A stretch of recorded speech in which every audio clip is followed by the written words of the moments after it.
yau kuma ya dace da wata rana wanda aka ce nasaran Najran lokacin annabi akwai 'yan su kasashe a Hijaz, mafaɗin duniya a wancan lokacin ba shine ne yanzu ba, inda ake da wani abu Saudi Arabia, Syria, Iraq ba shine ba a wancan lokacin, ba shi bane.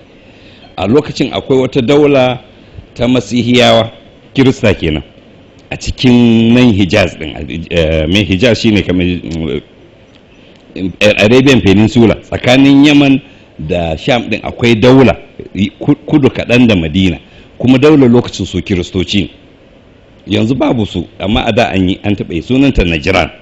To lokacin su Najran din su nasaran Najran, wato Kiristocin Najran, Masihiyawa, suka wayansu tawaga nasu suka tafi Madina, garin annabi, kuma aka ce suka sauka suka shiga masallacinsa suka kuma yi sallah irin nasu, kuma annabi bai hana su. Sannan annabi ya zo suka yi magana dangane da matsayin addininsa, yadda ya fahimci Isa almasihu. Su kuma suka ce ba haka yake ba a wurinsu.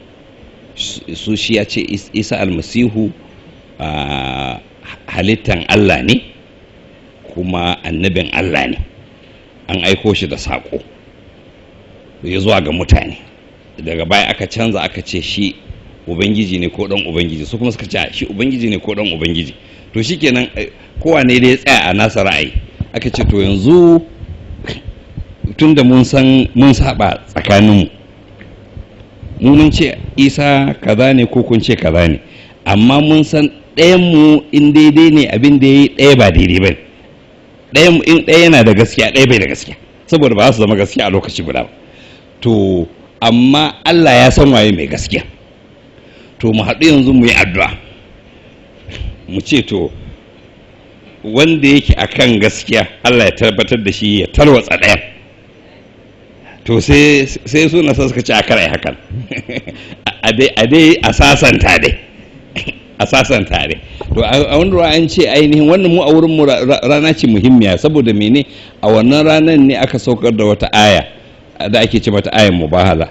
Qul ta'alu nad'u abna'ana wa abna'akum wa nisa'ana wa nisa'akum anfusana wa anfusakum thumma nabtahil fa naj'al la'natullahi 'alal kadhibin. To ainihin wannan aya ta sauka tana cewa in sun kiyarda da abin da kace, sun ja da kai, kace ku zo, mu zo da ƴaƴanmu, ku zo da ƴaƴanku, mu zo da matanmu, ku zo da matanmu, mu zo da kanmu, ku zo da kanku, mu haɗu mai addu'a, mu sa tsinuwan Allah akan makareci tsakaninmu. To sai aka ce shi su shugabannin Kirista ɗin akwai ɗaya, yadda na karanta na ana cewa ma ɗaya shekaransa 120. Shi sayid ɗinsu, akwai sayid, akwai oskop, akwai mai kamar su uku ne manyan nasu ne da title ɗinsa. To shi ɗayan shi sayid ɗin nasu shekaran shi 120 a duniya, kuma sun karanta linjila daban-daban, har da littafin Shis ɗan annabi Adam. To sai suka ce da su, shi ke da su, idan ya zo tare da duk mutane da suka imani da shi, to ku yadda ai wannan addu'a din.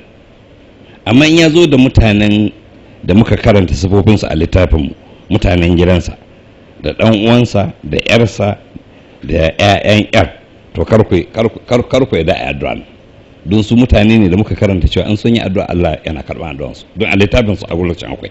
To shikenan da su da manzo Allah ya zo da waɗannan mutane, ainihin ya zo da shi kansa da Ali da Fatima da Hassan da Husaini, sai suka ce to ba za mu ba watan addu'a yanzu dai kawai a sasanta, mu zauna lafiya da junanmu, kowa ya addininsa, amma za mu zauna da kai lafiya, mun yadda muna cikin ƙarƙashin authority ɗinka, za mu biya haraji, kuma za mu zauna lafiya, ba faɗa tsakaninmu. Sai aka sa hannu aka wani aka zauna lafiya da nasarar Najran.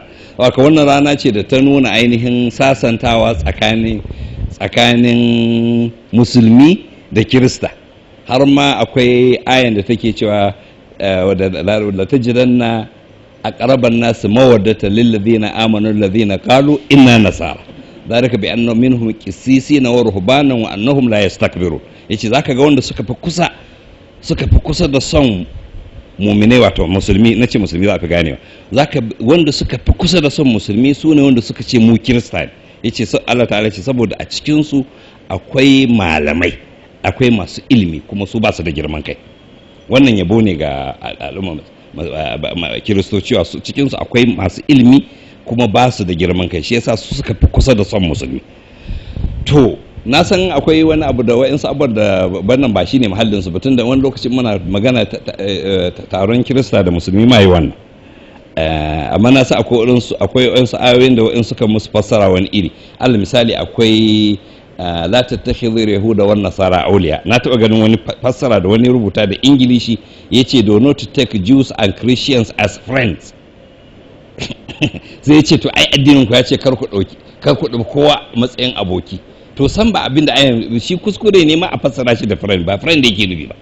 A lokacin su akwai yaƙe-yaƙe, akwai ƙasashe, akwai ƙasan Haibar da Fadak su Jews ne, akwai Najran da waɗansu ƙasashe su kuma Christians ne, akwai kuma su musulmi a Madina, akwai kuma Qurayshawa masu bautan gumaka.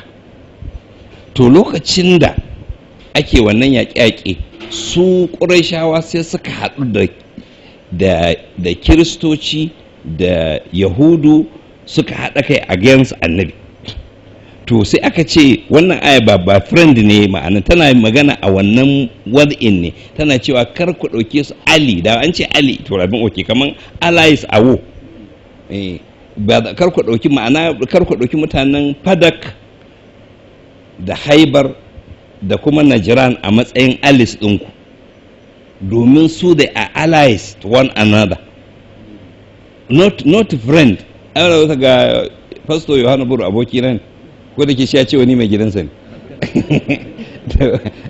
Amma ko kaɗan su wannan wrong fassara ne, kawai situation ne na wannan lokacin tsakanin ƙasa da ƙasa.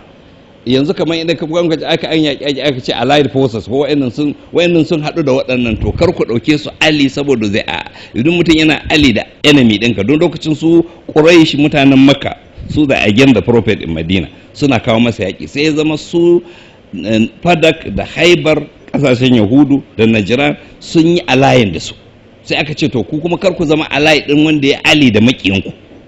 Wannan situation ne da daga baya ya wuce, ya zama yanzu ba makama ɗin ainihin ta yi folin, Haibar ɗin ma ba ta Najran kuma an sasanta da ita. Saboda haka wannan ayan kenan ba san ko kaɗan wrong fassara ne a ce a lokacin mutum ya fassara shi da cewa don't take them for friend, ba abin da yake nufi ba kenan. Ya kamata ka ga situation da ake magana a kai.